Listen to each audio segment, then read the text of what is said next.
I'm Genevieve Dela Cruz. And I'm Leilani Gonzalez. And this is SCPA Today. Today's broadcast will be the last before the 2-week break for the winter holidays, and we have a great show for you. We'll ask around campus about what exactly people use our break for. After that, we're going to check out December nights at Balboa Park, and we have a very special goodbye episode of PA Cribs. Finally, we'll be reporting on a bit of a national trend. But first, as always, the weather. Do you think it's going to snow this winter? Maybe. Thanks for the weather.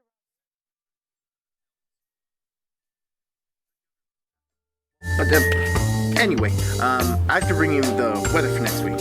Okay, and so the lowest is gonna be like a high of 40-ish. So it's gonna be cold, and then it's gonna be a warm 70 throughout the days. And that kind of concludes our weather today. So goodbye. Thanks for the weather, Robert. Next, we're going to find out what kinds of customs and activities people have for their winter breaks here on campus. There are so many different diverse holidays celebrated around here, like Christmas, Kwanzaa, and Hanukkah. And on top of that, people have their own personal customs. Let's check some of those out. The holiday I celebrate is Christmas. This holiday I celebrate Christmas. So the holidays are pretty interesting at my house every year because of the fact that I was born biracial. We do celebrate 2 holidays. We celebrate Christmas in December, and a little bit before we celebrate Eid, which is always really fun. The traditions I happen to do is have a pajama party with my family and stay up dancing the whole night. Most of the traditions that me and my family do is we go out of town for family hangout sessions. Every year for Eid, we just celebrate by visiting different people's houses. So for Christmas, we mostly hang out in my grandma's house. One thing that we do differently for Christmas is we celebrate by opening our presents at midnight while the whole family is still there. My family is just very extra, so we end up doing a lot of pranks on each other.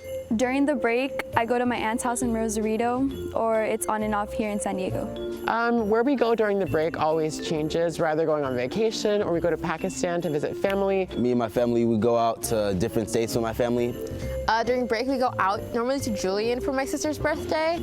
I be grubbing around the holidays, so it's basically any foods from the Mexican tradition. I usually eat chicken and beans. We have a mix of some classic Mexican Christmas foods, like we have tamales, we have champurrado, we have regular cookies and pie, but we also have chicken tikka, we also have navratan korma, we have samosas, we have pakoras, so it's all kinds of mixes of food, and I think that's just so fun because we get to experience different cultures, not just in our lives, but on our plates, which is where it matters, so.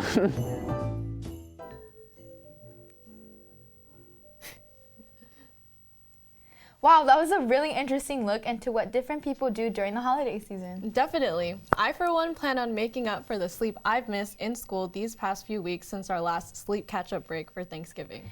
It really has been too long.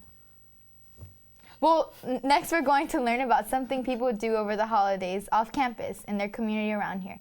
December nights at Balboa Park.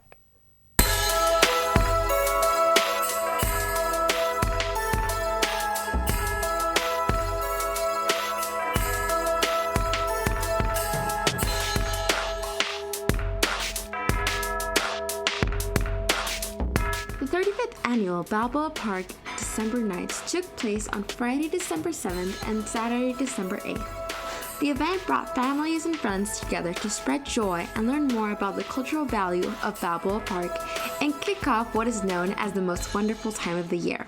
The Balboa Park museums were open free of charge from 5 to 9 p.m. both days, and more than 3,000 visitors came. Top-notch musicians and dance performers, along with delicious and diverse food choices, were spread throughout the park. It is the largest San Diego free community festival, and those who attended participated in a multicultural experience enjoying food, music, and entertainment from all around the world. December nights looks more fun and more fun every year. Have you ever been to December nights? Yeah, I actually have. I went this year. I had some hot cocoa and some chili cheese dogs. That was really good. I know. I'm going to check it out for sure.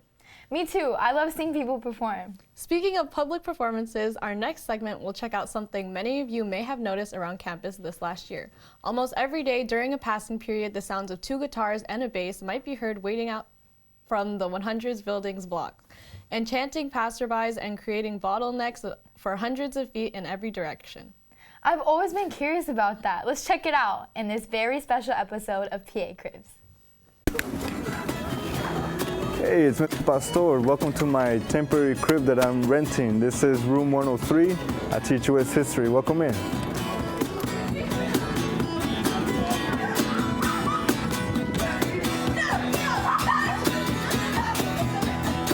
All right, so first thing you see when you walk in is the picture of my band, the 100 block. You got Mr. Blas, the lead man. He's over there, 103. Mr. Burrow on bass, he's 105, and myself. And unfortunately, Mr. Constantino was not available for the picture. We have photoshopped him in, but he is our percussionist. So now welcome in. All right, so here are some of the projects that we did for last unit. If you want to come in and zoom in on these, we have some comic books over here regarding the American Revolution, the nation's beginnings. Let's walk over here. Look at my great students doing their work. Look at all of them. Scholars, citizens, professionals, artists.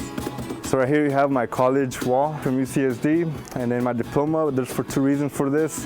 One is for credentials, also to inspire those that are in similar situations. They are first generation or low income. All right, well, this was my temporary crib. I hope you enjoyed it. You can come back anytime. You don't have to go home, but you can't stay here. So let's go.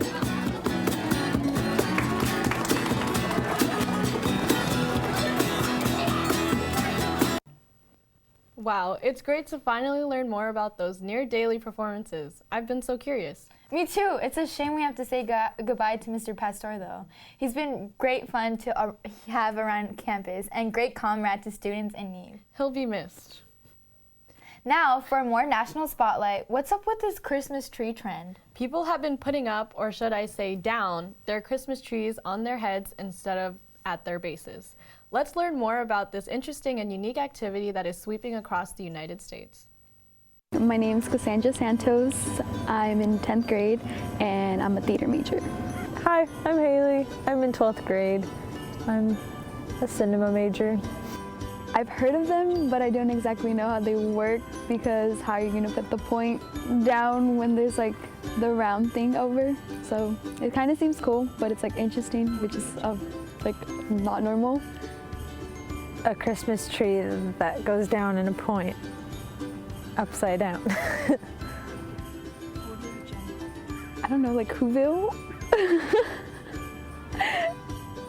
It's there at Hotel del Coronado. Oh wow. I mean, there should always be new designs every year. So like, I mean, I think it's cool. It's just like not normal, like I said. That's so stupid. Why is that a thing? Because I don't get the function of it. I think people would dislike it because we all have our own perspectives on everything and it's not normal. But I mean, I think people do like it because they want to try something new and it's something cool because you've never seen it before. But yeah. That's very strange, but I'm glad that there's an upside down Christmas tree. And I'm glad that Christmas trees exist. I don't think I'll be trying it. It makes putting the star on top too hard. Why not just put it on the top of the base of the tree and really turn the whole custom of the Christmas tree over? Overturn something beautiful that everyone loves. What do I look like? The FCC? Well, typical. Tune in after break for more typical and timely humor, news, weather, and more on SCPA Today. Goodbye, 2017 SCPA. See you 2017. See you 2018. Oh my God.